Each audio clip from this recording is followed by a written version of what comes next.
Hello everyone, and welcome back to Warren's Team Talk. Thank you very much for coming and having a look at my channel again. And today I'm coming to you with the latest edition of England's most successful football team, part 15, in fact, it is today. So that'd be great. So anyway, my beautiful people, I hope that you're all well and safe, and that you're going to have a lovely weekend. Apparently it's going to be nice where I am today, nice and sunny and bright, so that's good. Anyway, if you're new to Warren's Team Talk, I hope that you enjoy the show that I've got lined up for you today. There's lots of interesting stories again. And yeah, it's going to be a really good one, I think. The bus is all ready, cleaned out and raring to go. So we'll get on it shortly and be on our way. So because we've got a few long trips today. Anyway, so without further ado, let's get on with it. Okay, so we've just got on the Warren's Team Talk bus, and we're going to go and pay my friends a visit up in Middlesbrough. So these friends of mine were neighbours of mine many years ago, and I do hope that my dear neighbours and friends, Karen and Betty and Sandra and Ed and Leslie, all enjoy this, because yeah, they were really, really good people, and I hope that they, like I say, I hope that they enjoy the show. Anyway, so Middlesbrough amassed 1,855 points and finished 28th in the Warren's Team Talk table. They were formed in 1876 by members of the local cricket club who wanted to find a way to try and stay fit during the winter. And in fact, the club was formed at Albert Park on Linthorpe Road, where the cricket club was. And then on the 18th of May, 1899, backed by local neighbours Newcastle and Sunderland, they were admitted into the second division of the English Football League, narrowly, I might add, ahead of Blackpool. But that's quite interesting for me, because I know for a fact that Middlesbrough have got a very intense and fierce rivalry with Sunderland. And I know from having spoken to Ed, that this rivalry on several occasions has spilled over into violence, but obviously it's not something we really want to dwell on this channel. So let's move on and just talk about the football. Borough have played at the Riverside Stadium since 1995, and this is their third ground since turning professional in 1889.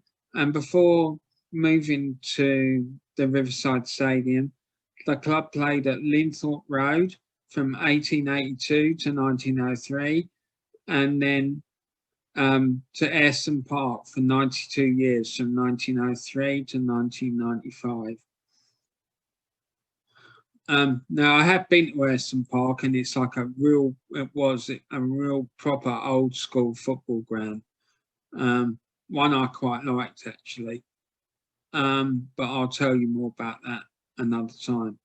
Anyway, Borough's first notable success came in the 1901-1902 season, when they finished second in the second division, Tier 2. When in their 17 home games that season, they won 15, drew 1 and lost only 1. And they managed to score a huge 90-odd goals, and they conceded only 24 goals in 34 games. So that's very, very impressive performance. Then 12 years later, in the 1913-14 season, Middlesbrough then achieved their highest ever league finish when they finished third in the English First Division. And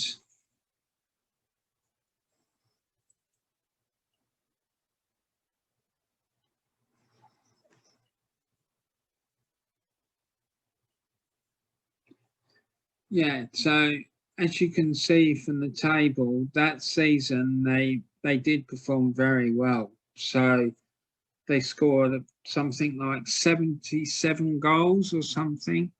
But what let them down, I think, is, as you can see from the table, is the amount of goals that they actually conceded. So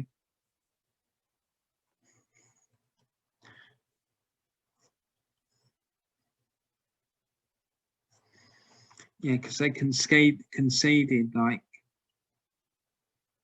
44 goals by the looks of it. Yeah, no, sorry, 60 goals in fact. So when you consider the others were conceding far less, that's probably where it all fell down for them, really. Then in the 1926-27 season, the club won its first ever league title when they won the second division, Tier 2, quite comfortably, really. I mean, look at their home record: 18 wins, 2 draws, 1 defeat, and scored a massive 78 goals. And of these, George Campbell scored a record 59 league goals that season, including 9 hat-tricks.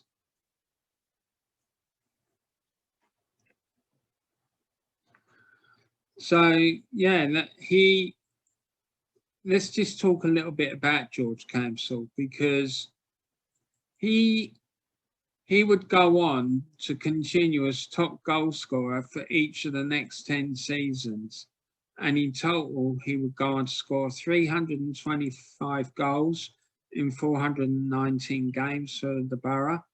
And he also managed to score 18 goals in 9 appearances for the England national team. And that's the highest goals to game ratio of anyone who's ever played more than a single international game for the England national team. Then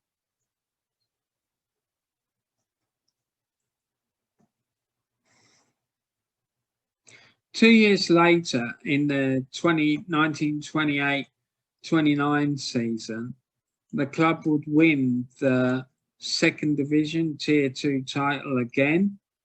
And Middlesbrough would then enjoy a sustained 15-year period in the first division, Tier 1.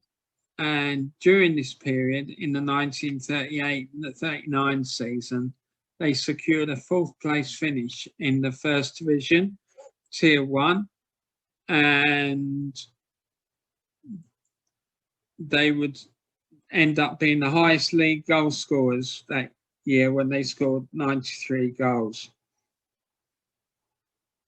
in home league goals. So they did very well that year. Again, another impressive performance, an impressive amount of goals scored. But again, unfortunately, the goals against column seems to have let them down a bit. But still, 93 goals in 42 games, that's pretty impressive going. And of those 93 goals, 64 of them came in home games. So Borough, however, after this, Borough will not enjoy any further success until the 1962-63 season.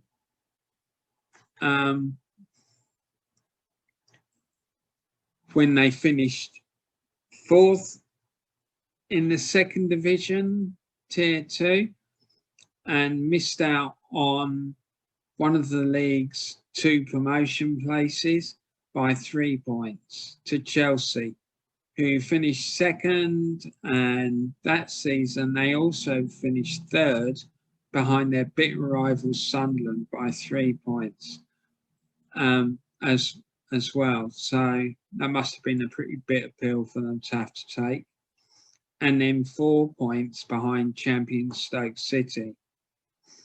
And then 4 years later, in the 1966-67 season, after being relegated the year before, Borough finished 2nd in the 3rd division, Tier 3, and finished 12 points behind champions Queen's Park Rangers, but the club was still managed to be promoted. Following on from that, in the seasons 1968-69, 69-70, and the 72-73 season, Middlesbrough achieved 3 4th place finishes in the 2nd division, Tier 2, and of these three seasons, the closest they came to winning promotion was in the 1969-70 season, when they finished just 3 points behind Blackpool, who finished in 2nd place, in the 2nd of the 2 promotion places. Then, in the next season, in the 1973-74 season, the club did finally win the 2nd division title, when, after all those near misses over the course of the previous 5 years, and obviously this gave them promotion as well. And they lost only 1 home league game all season during that year. Sadly, though, the club did come close to folding in 1986 after experiencing severe financial difficulties. And I remember how sad that was for the club supporters. I mean, it was a horrific experience. And I remember seeing the padlocks on the stadium gates and all the rest of it. Yeah, so it was horrific. However, it was eventually saved by a consortium led by then board member and later chairman Steve Gibson. So thankfully, they seemed to rise like a phoenix out of the ashes, and then they enjoyed quite a successful period. So after the 1973-74 season, there then followed a 13-year period where the borough didn't enjoy any further success until the 1986-87 season, when Middlesbrough finished 2nd in the 3rd division Tier 3 and won promotion, and missed out on the league title that season by 3 points to Bournemouth. Then the next season, 1987-88, which is the league table you can see in front of you now, the club the club won a 2nd promotion in as many years, when they finished 3rd in the 2nd division and were promoted when they won the playoffs by beating Chelsea 2-1 on aggregate. And that season, the team that finished 4th bottom in the 1st division also competed in the 2nd division playoffs. So if we just look now, this is something I put together to show you how the playoffs finished that year. So as you can see,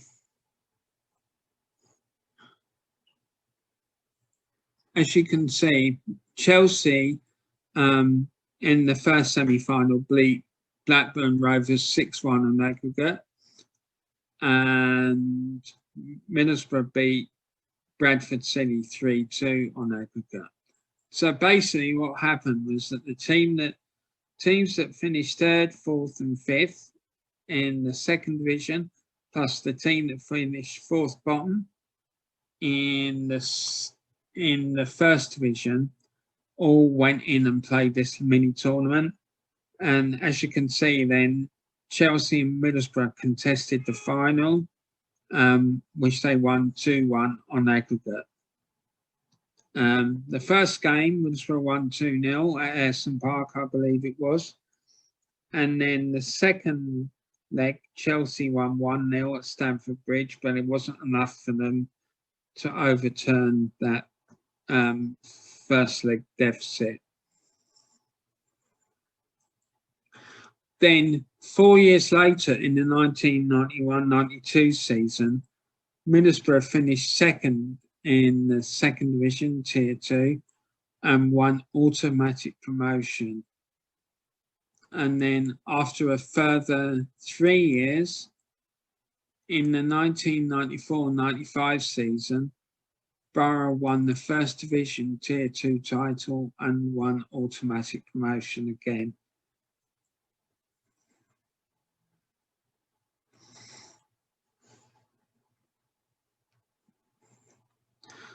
So, yeah, and as you can see, another impressive league performance there from Middlesbrough.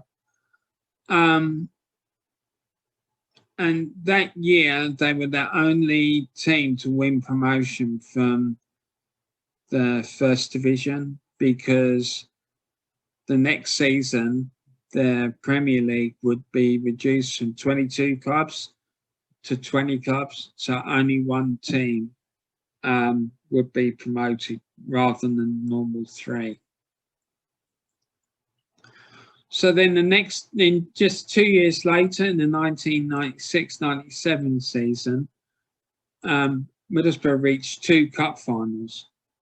The first of which was the League Cup, which was the Football League Cup final played at Wembley. And this was Middlesbrough's first appearance in a major English Football Cup final. But unfortunately for Middlesbrough, they lost 1-0 to Leicester City after a replay. And as you can see, the first game ended in a 1-1 draw at Wembley Stadium in front of 76,000 people. And Ravanelli gave Middlesbrough the lead with a goal in the 95th minute of extra time. And then Heskey equalised in the 118th minute to take the game to a replay. In the replay, again, the game went to extra time, and Steve Claridge grabbed the winner in the 100th minute for Leicester. And this game was played at Hillsborough, again in front of a crowd of 39,000. Then just a few short weeks later, Middlesbrough reached their first and to date only FA Cup final, when unfortunately again they lost 2-0 to Chelsea at Wembley Stadium in front of a crowd of 79,000 people. This final was notable for the fact that Chelsea took the lead in this game just 42 seconds into the match, when Italian midfielder Roberto Di Matteo scored from 25 yards to record what was at the time the quickest ever goal in an FA Cup final.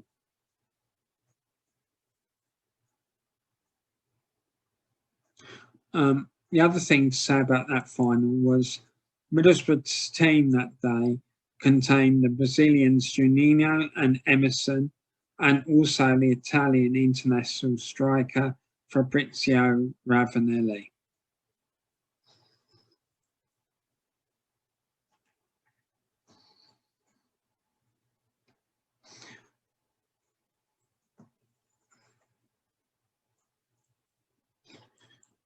Then the following season, in 1997-98, they followed their FA Cup final appearance up by securing a second place finish in the First Division, Tier 2, when they were promoted back to the FA Premier League, after finishing 3 points behind champions Notts Forest.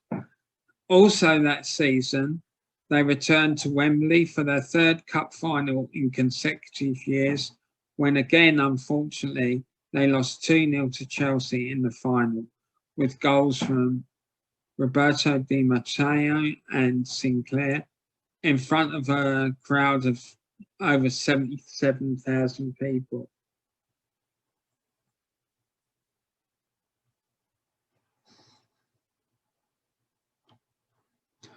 Then Middlesbrough's next piece of success came in the 2003-2004 season, whilst they were being managed by Steve McLaren, when they won the Football League Cup by beating Sam Allardyce, or Big Sam as he's otherwise known, Bolton Wanderers 2-1 at the Millennium Stadium in Cardiff, in front of a crowd of 72,634.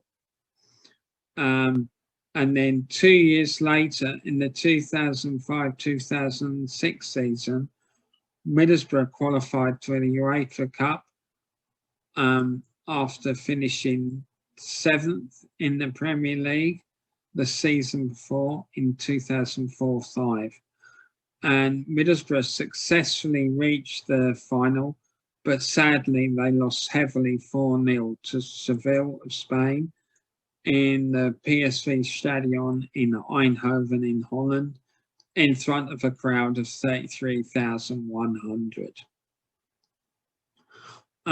On the way to this final, some of the notable scouts that Middlesbrough took were VfB Stuttgart, AS Roma, Basel and Steaua Bucharest.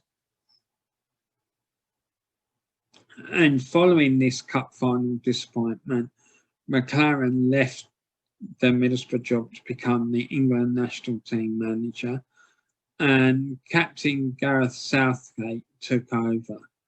Despite not having coaching qualifications, he was allowed to continue after receiving special dispensation to continue in his job.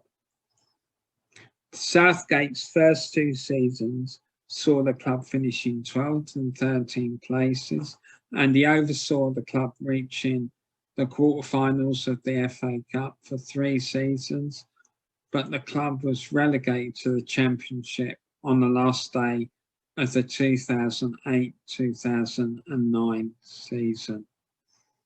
Southgate was sacked in October 2009 though, and was replaced by Gordon Strachan. At the time of Southgate's dismissal, Borough were 4th in the Championship and only 1 point away from the automatic promotion spot, but their form under Strachan significantly deteriorated, and they finished the season in a mid-table position. Then 9 years later, in the 2014-15 season, Borough finished 4th in the Championship, Tier 2, but missed out on promotion after they lost 2-0 to Norwich City in the playoff final.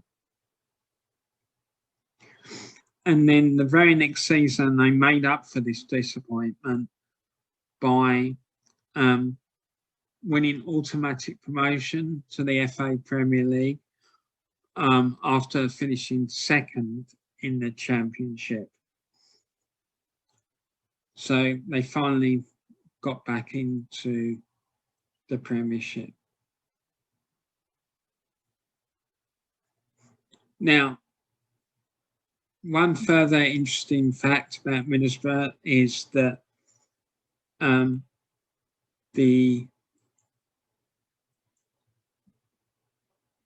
supporters were asked to vote by the Evening Gazette, which I assume is an evening newspaper in Middlesbrough, to vote for the 10 legends of the club. And this is what the supporters came up with.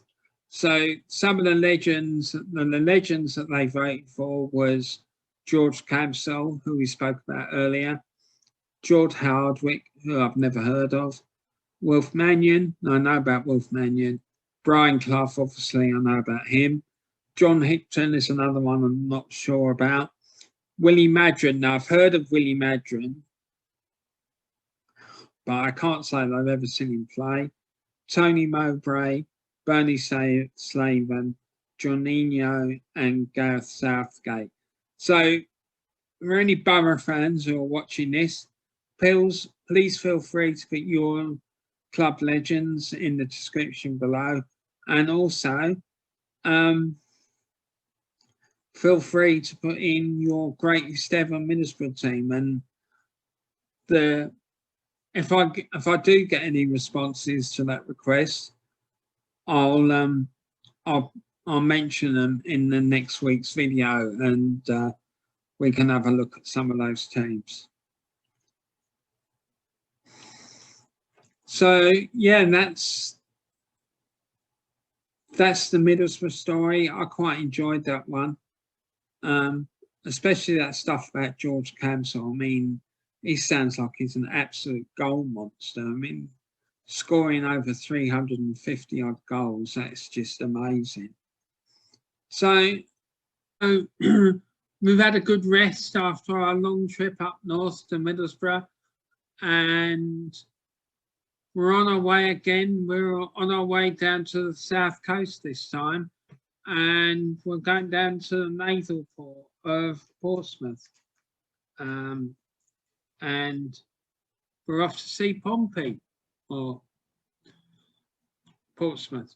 Anyway, so Portsmouth amassed 2,314 points and finished 27th in the Warren's Team Talk table. And Portsmouth were formed on the 5th of April 1898, and they played their home matches at Fratton Park since the ground was opened on the 15th of August 1899. So they've been there a long old time. The club is also known as Pompey, which is the local nickname for both the city of Portsmouth and also for Her Majesty's Naval Port, Her Majesty's Naval Base, Portsmouth, and they were elected into the National English Football League in 1920. Uniquely, Portsmouth is the only football club in English professional football which is not located on the mainland of Great Britain, as the club and the city of Portsmouth are both built on the Portsea Island instead. But Portsmouth's first major success came in the 1921-22 season, which was their second in the Football League, when they finished third in the 3rd Division South, Tier 3, but sadly for the club, they did not win promotion. However, just 2 years later, in the 1923-24 season, they won their first ever league title when they won the 3rd Division South title, Tier 3, and won promotion to the 2nd Division. And this was followed up the next season by Pompey securing a 4th place finish in the 2nd Division, Tier 2, but unfortunately they did not win promotion that year. Portsmouth would then make up for this disappointment. Hold on 2 seconds. Yeah, they make up for this disappointment.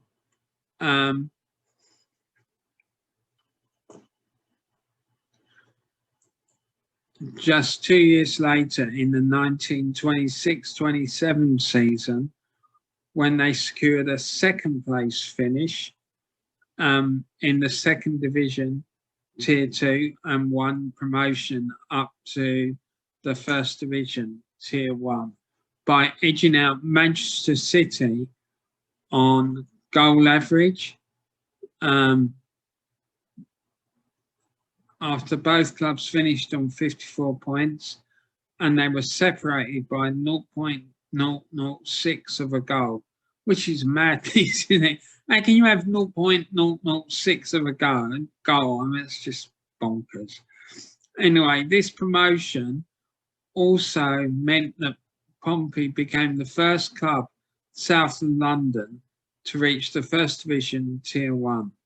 This achievement would not be met by their southern clubs rivals until at least 1966, when Southampton reached the first division, Tier 1. After this promotion, Portsmouth would then go on to stay in the first division, Tier 1, for a period of 32 years, including World War II, until they were relegated at the end of the 1958-59 season. In the 1928-29 season, Portsmouth would reach their first ever FA Cup final when they were beaten 2-0 by Bolton Wanderers.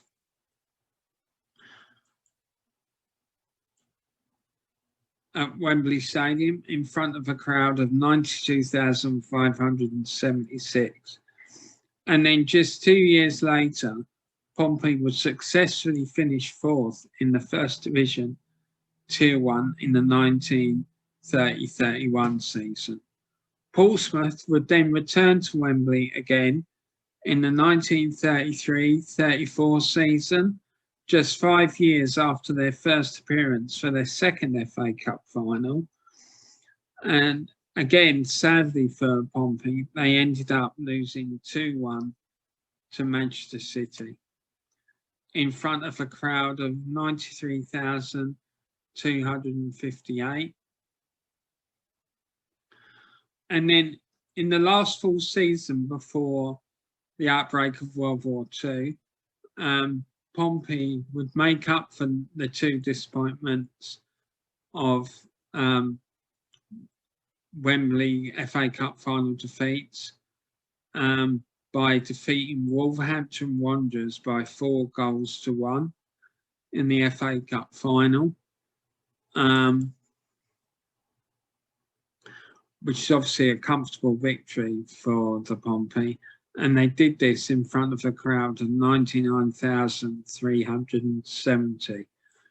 Portsmouth then won back-to-back First Division Tier 1 titles in the 1948-49 season and 1949-50 season.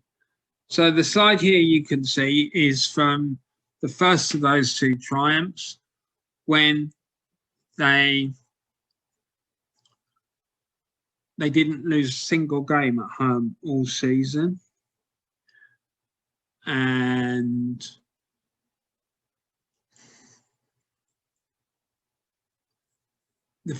the fact they achieved these back-to-back titles is impressive, simply because it's quite a rare occurrence.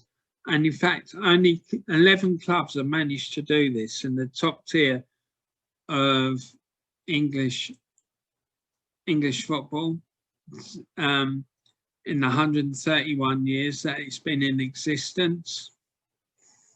So they've done really well to manage to do that. In fact, the biggest number of back-to-back titles that any team has ever achieved has been 3, which has been done by I believe, Huddersfield Town, Liverpool, Manchester United and Arsenal. I don't think any other club has managed to do this. I might be wrong, but if you know of any other clubs that have done it, please feel free to put it in the description for me. Sorry, not in the description, in the comments. That would be quite interesting, but I think there's only 4 teams that have ever done that. But anyway, moving on. On the 19th of October, 1949, Portsmouth and Wolverhampton Wanderers contested the FA's annual exhibition / charity match at Arsenal's Highbury Stadium in front of a crowd of 35,140. The game ended in a 1-1 draw, and so the charity shield was shared between the 2 clubs, and this is the first time that the shield had ever been shared.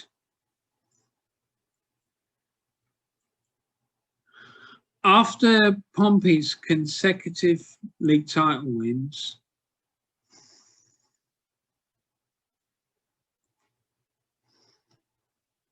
so this is the second of their 2 consecutive title wins. But on this occasion, they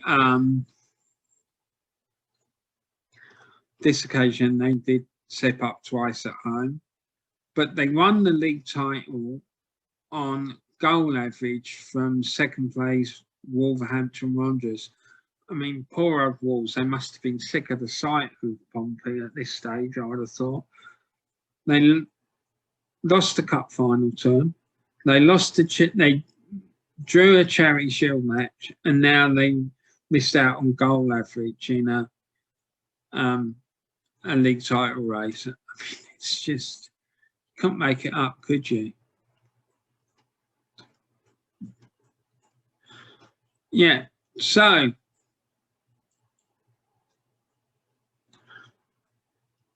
in that, like I said, in the 1951-52 season, Wolverhampton, Portsmouth finished 4th in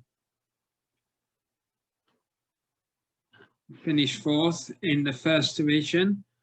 And then 3 years later, in 1954-55,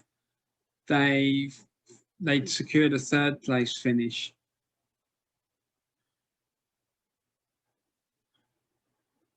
They secured a 3rd place finish in the first division, and this was the season when 2nd place Wolverhampton Wanderers, 3rd place Portsmouth and 4th place Sunderland all finished the season on 48 points, and had to be separated again by goal average. And the 3 clubs were separated by a mere 0.086 of a goal, which again is quite mad, isn't it, really? So after going through somewhat of a slump for the next 7 years, which left the club in the 3rd division, Tier 3, in the 1961-62 season, Portsmouth would win the 3rd division Tier 3 title to win promotion back to the 2nd division, Tier 2.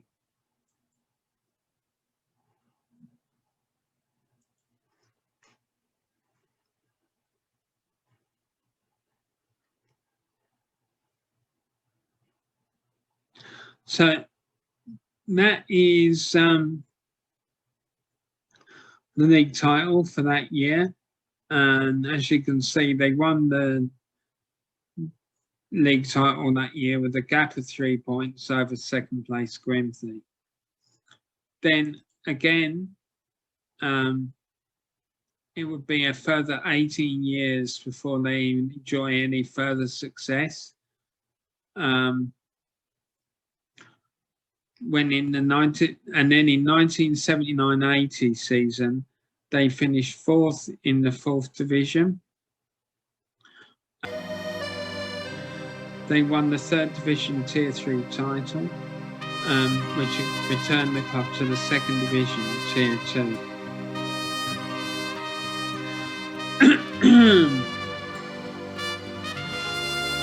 Then Pompey followed this success up with 2 consecutive 4th place finishes in the 2nd Division Tier 2 in the 1984-85 season and 85-86 seasons.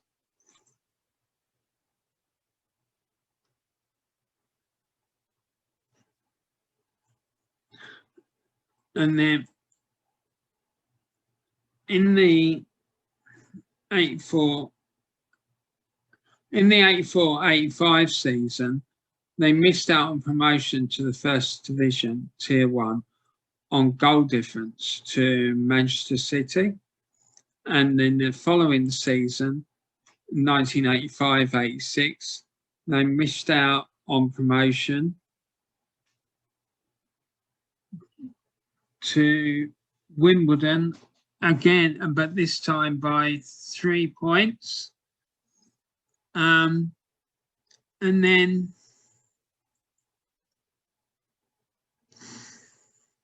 Pompey made up for this disappointment, though.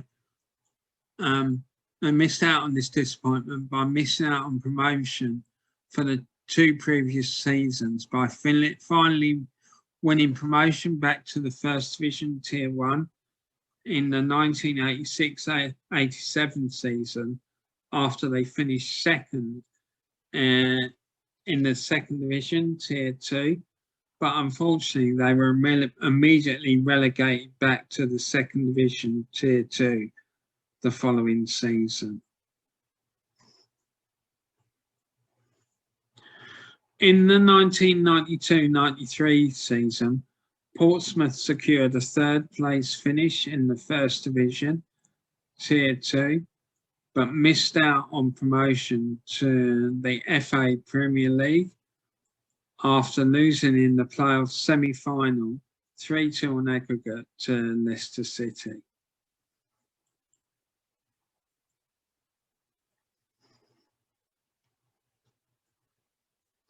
But 10 years after their near miss, Pompey then went on to win the 1st Division Tier 2 title in the 2002-2003 season, which gave them promotion back to the FA Premier League. And in the process, they scored some in the region of 97 league goals and conceded 45. So that must have been a highly entertaining season for their supporters. Then 5 years on from this, in the 2007-2008 season, Portsmouth would return to Wembley Stadium to win the FA Cup when they defeated Cardiff City 1-0 in front of an 89,000 crowd, with Kanu, the African Nigerian player, scoring the winning goal in that match in the 37th minute. Then at the beginning of the next season, Portsmouth returned to Wembley again for the annual exhibition charity match known as the FA Charity Shield, when they lost, unfortunately on this occasion, by 3-1 in a penalty shootout to Manchester United.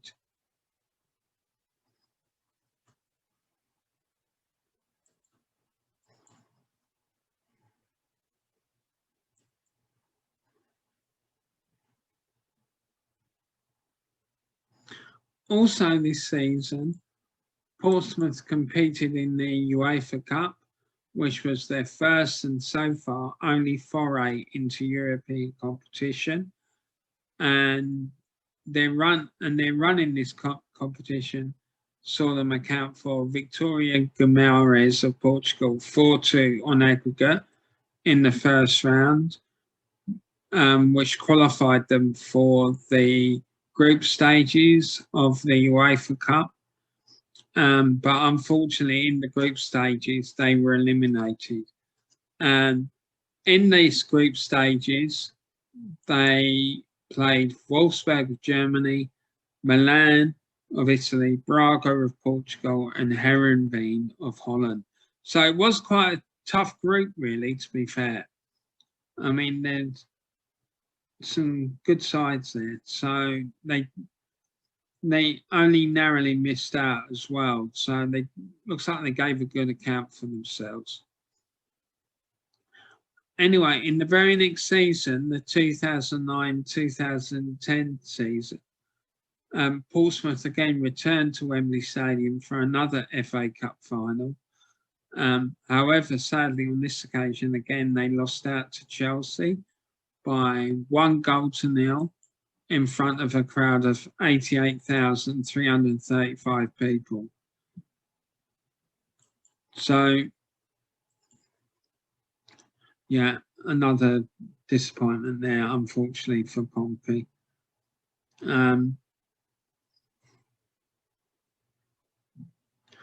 Then in the 2016-17 season, Pompey would win what would prove to be to date, their final league title, when they won the League Two Tier 4 title on goal difference from Plymouth Argyle, as they both accumulated 87 points that season.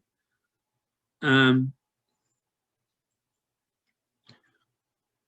then just 2 years later, Portsmouth were again in the frame for another promotion when they finished 4th in League One.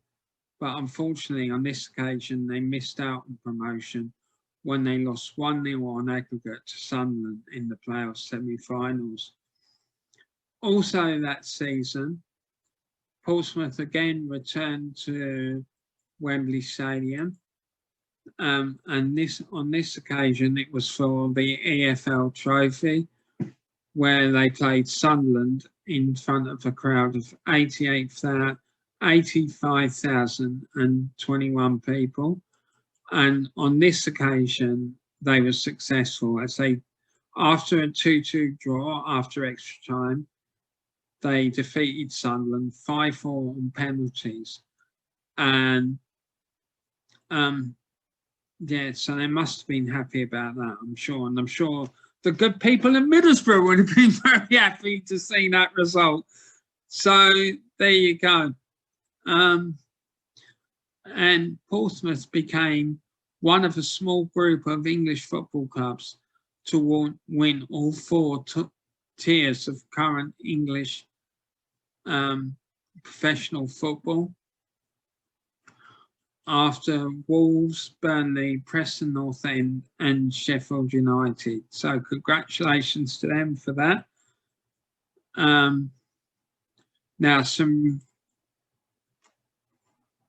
also here I've got some club records for you regarding Portsmouth. I'm not going to read them all out. I'm just going to pick out some. So the record away attendance was for an FA Cup final when 99,370 saw them play Wolves in the 1939 FA Cup final. Their record victory was 9-1 versus Notts County in April 1927. Their record defeat was 10-0 against Leicester in October 1928. The most appearances for the club was by a guy by the name of Jimmy Dickinson, who between 1945 and 1965 made 834 appearances for the club. Most league goals for the club was scored by Peter Harris, who scored 194.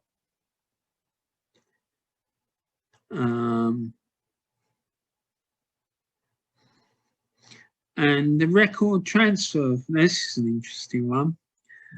The record transfer fee paid was to Liverpool for a certain Mr. Peter Crouch, and they paid £11 million for him.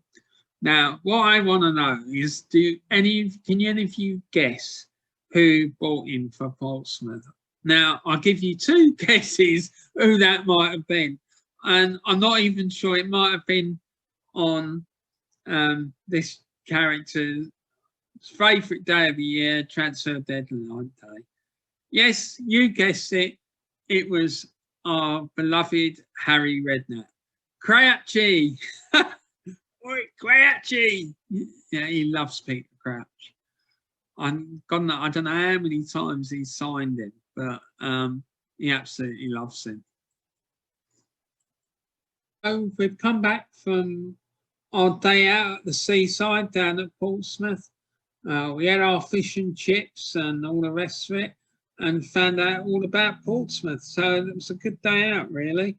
Anyway, so now we're on the road again, and we're off to East London now. We're going to have some jelly deals and all the rest of it. And we're going to go and visit West Ham United. Now, West Ham United, they finished 26th in the Warren's Team Talk table, and they managed to get 232 points. Now, this one goes specially out to my good old mate, Richard. I hope you enjoy this one, Donkey, and I hope you're having a great day. Love to Sarah as well, and yeah, I hope you have a great day. Anyway, I hope you enjoy the video, all my friends. So, let's get on with it. Now, West Ham United, also known as the Hammers or the Irons, were formed in 1895 as Thames Iron Works and were reformed in 1900 as West Ham United. They moved to the bowling ground in 1904, which remained their home ground for more than a century before they upped sticks and moved to the London Stadium, which was, for those of you who don't know, the stadium that was used for the Olympic Games that were held in London recently. Well, a few years ago now, but in recent times anyway. Anyway, West Ham joined the Football League in 1919, and they are one of 8 clubs never fallen to. They are only one of 8 clubs never to have fallen below the 2nd tier of English football. They spent 63 of the 95 seasons in the top flight, up to including the 2020-2021 season. 3 West Ham players also were famously members of England's 1966 World Cup winning team, which was Geoff Hurst, Captain Bobby Moore, and Martin Peters, which has led many West Ham fans to claim that they won the World Cup. The only club team to ever win the World Cup.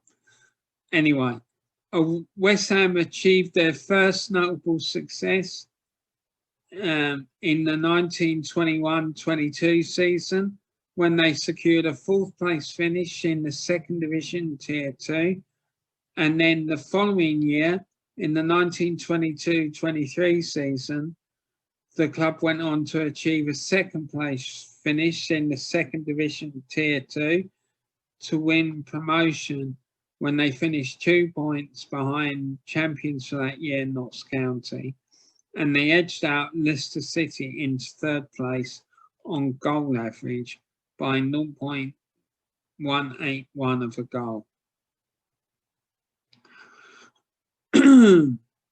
Also that year, the Hammers reached their first ever FA Cup final which was the first FA Cup final ever to be played at Wembley Stadium. Now, this FA Cup final is probably one of the most famous in the history of the tournament. One, because of the fact it was the first to ever be played at Wembley Stadium. And the second is because it's known as the White Horse Final. This was because of the chaotic scenes before the game started, as vast crowds surged into the stadium, which meant that the actual attendance for the final far exceeded its official capacity, which was approximately 125,000 people. It was estimated that the crowd for that day actually reached up to 300,000 people, and the terraces overflowed, with the result that spectators found their way onto the area around the pitch and even onto the playing area itself.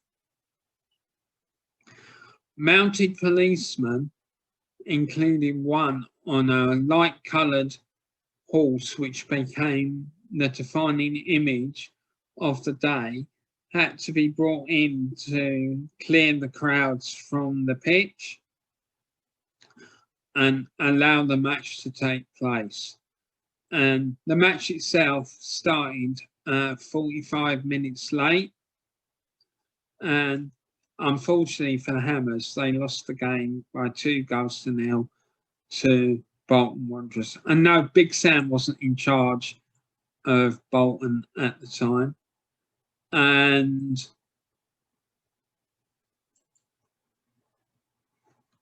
as you can see here, this is an image of the famous White Horse trying to restore some sort of order to the proceedings and get people off the pitch. I believe that questions were asked in the House of Commons and about what happened that day, and yeah, so nothing like this ever happened again, though, thankfully. And I don't believe that anyone was injured or killed, thankfully, at this game. But yeah, so it wasn't a good day. Anyway, 11 years later, in the 1934-35 season, the Hammers finished third in the second division, Tier 2, but sadly missed out on promotion again to Bolton Wanderers on goal average by 0.73 of a goal. Then the following season, in 1935-36, they secured a fourth place finish in the second division, Tier 2, when they finished 3 points away from the promotion places and 4 points behind the second division champions that year, Manchester United. 22 years later, though, in 1957-58, West Ham won the second division Tier 2 title, and they scored 100 league goals for the season, and they lost only one game at home all season.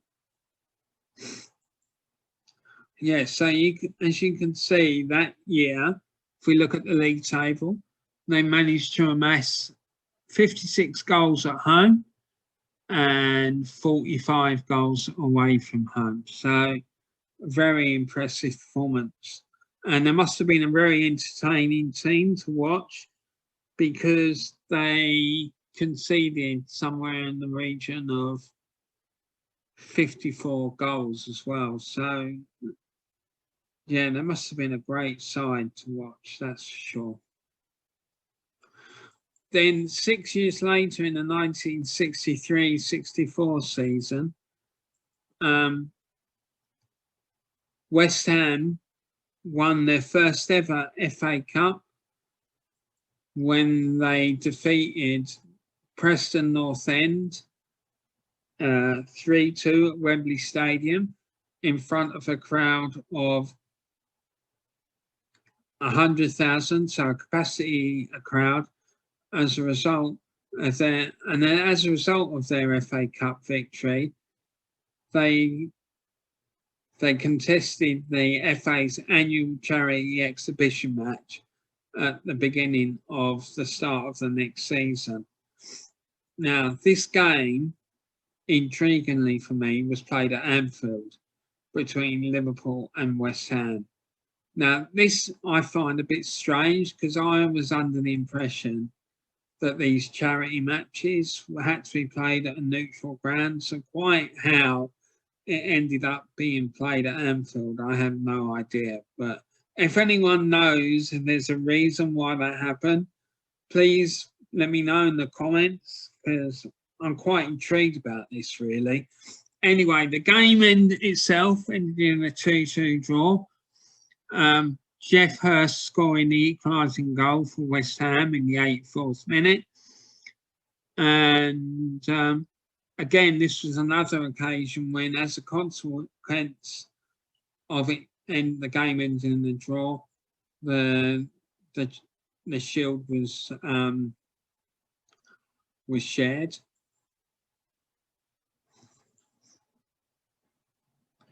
Also in the 64-65 season, West Ham reached their first ever European final when they reached the European Cup Winners' Cup final. And in that final, they played West Germany's 1816 unit, and they won by 2-0, thanks to 2 goals from a chap by the name of Adam Sullivan in the 70th and 72nd minute. And the game was played at Wembley Stadium in front of over 97,000 people. So a good night for the Hammers there, that one.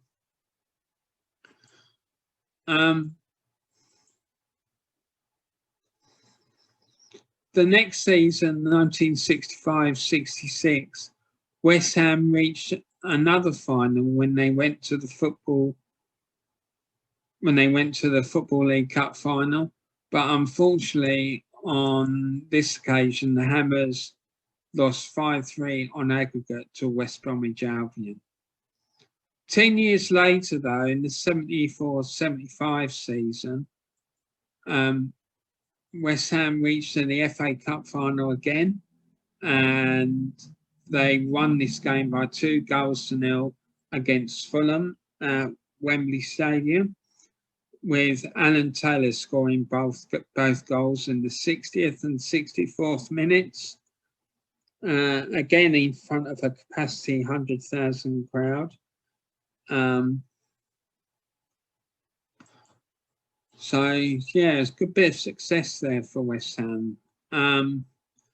Then the following year, in the 1975-76 season, West Ham again contested the annual curtain raiser exhibition match at Wembley Stadium.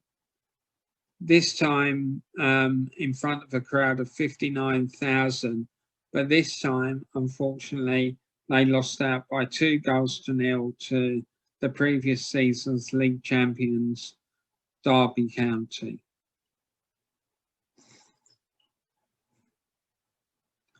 With goals from Kevin Hector and Roy McFarland, actually.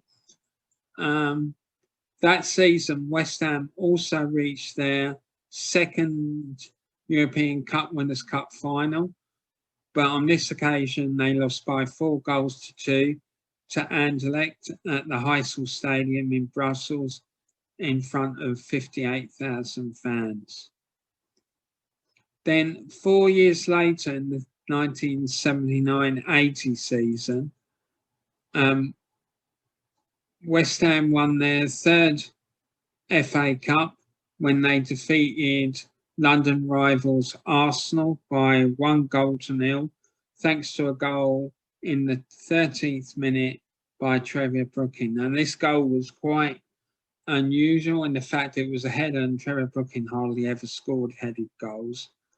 But yeah, so again, that was at Wembley Stadium, and again in front of 100,000 people. And the game was refereed by the infamous school teacher, George Courtney.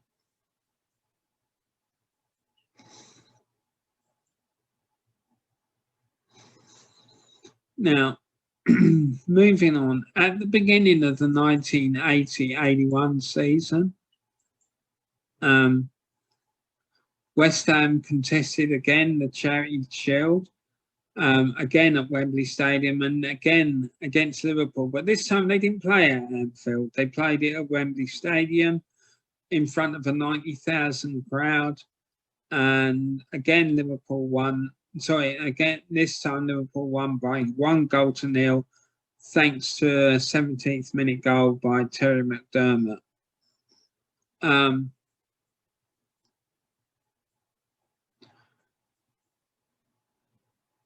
Then also that season, West Ham also comfortably won the second division Tier 2 title with a 13 points advantage over second place Notts County. So if we look at the league table for that year, of their 21 home games, they won 19 of them, drew 1 and lost 1. So again, another impressive home performance. And that year they also scored 79 goals and only conceded 29. So a very, very impressive performance by the Hammers there.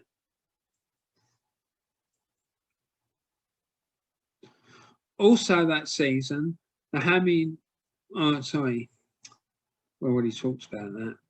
Warren, get with it, man. Then in the 1981-81 season, the West Ham again reached another final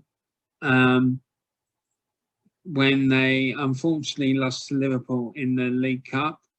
But they lost this game. They lost this final 2-1 after a replay against Liverpool.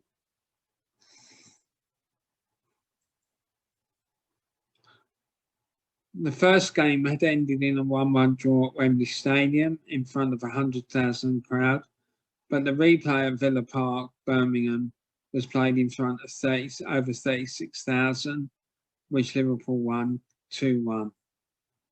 Then 5 years later, in the 1985-86 season, West Ham secured their highest ever league finish when they finished third in the first division, 4 points behind behind the champions that year, Liverpool. So they did well, and again another good home performance that year. Of the 21 home games, they won 17 of them, drew 2 and lost 2, and they scored 74 goals for the whole season. And as I said, to date, that's their highest ever league finish. And they missed out by 4 points to champions Liverpool.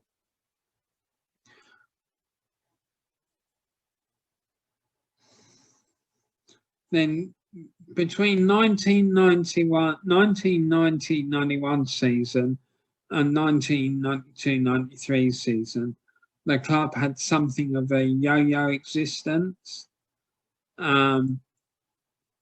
When in the 1991 season, the club finished second in the second division Tier 2 and won the promotion to the first division.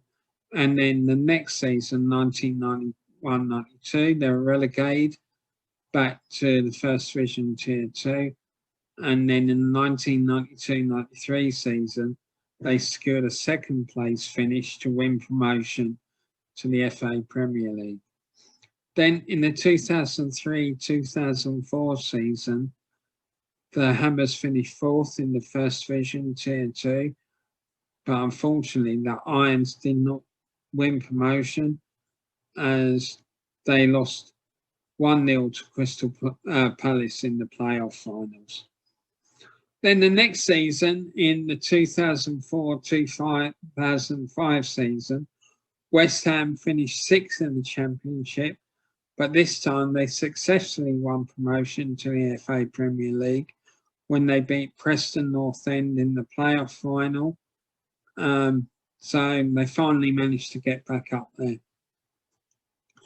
The next year, in the 2005-2006 season, West Ham reached their 5th FA Cup final at the Millennium Stadium in Cardiff when they lost 3-1 on penalties after the game ended 3-3 after extra time. And again, that game was against Liverpool. Then in the 2011-2012 season, the Hammers finished 3rd in the Championship and won promotion to the FA Premier League by beating Blackpool 2-1 in the playoff final. In the summer of 2016, the club changed its crest to its current incarnation, which is just, it's got London on it, but most of the West Ham fans who I know aren't happy about this at all. So I've decided for the purposes of this, I'm just going to use the old crest.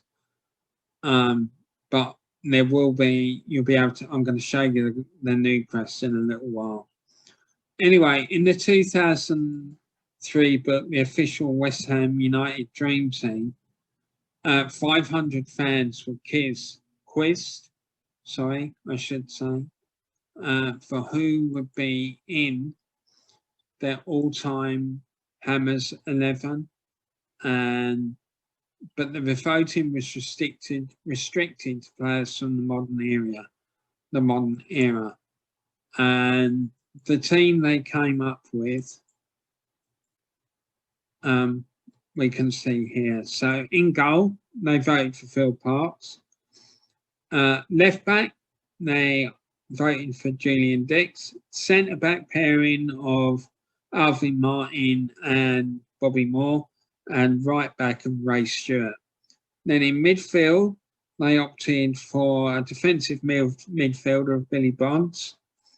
And then on the left side of midfield, they went for Alan Devonshire.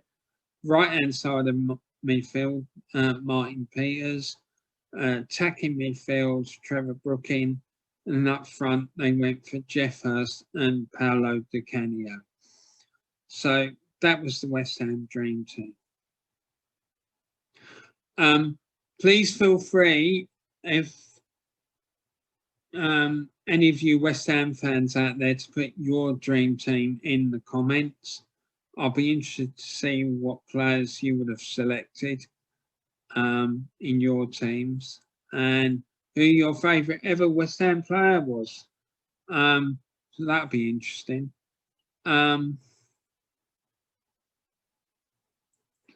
So as I promised, this is the new West Ham crest. Like I say, most West Ham fans that I know don't particularly like this new crest, but it's modern society, I suppose, for you. But there you go. I'm not going to get embroiled in that. Well, okay, everyone, that's the end of today's show. I hope that you really enjoyed it. We had quite a long, detailed look at the 3 clubs that were on this week: West Ham and Portsmouth and Middlesbrough. So I hope you enjoyed that. Anyway, so if you are new to my channel, please subscribe by hitting on the subscribe button in the bottom right-hand corner. And also, thanks obviously very much for coming and watching the video. And if you haven't done so already, please put a like on the video. All those things really helps it get recognized by YouTube and helps it get known to other people who may have not come across it before. So please make sure you do that for me. That would be fantastic. The other thing you can do if you want to help me is to pass it around your friends, families, colleagues, and what have you, so that they can get to watch it as well. And if they're so inclined, to subscribe to the channel. And just so you know, by subscribing to the channel, as soon as the video is put up, you'll be YouTube, well, so they say, they will let you know that the video is out and you'll be able to watch it. Anyway, so that's it from me for today. Like I say, I hope you enjoyed watching my video, and I hope you have a great day and that you enjoy yourselves. And hopefully next week we'll have some positive news about how we can get out of this mess and try and get back some little piece of normality into our lives. Anyway, but until I see you next week, please stay safe, please stay healthy, and enjoy yourselves. And as I always say, please keep talking. It really does help. Anyway, take care, guys, and I look forward to seeing you all next week. Thanks a lot. Bye.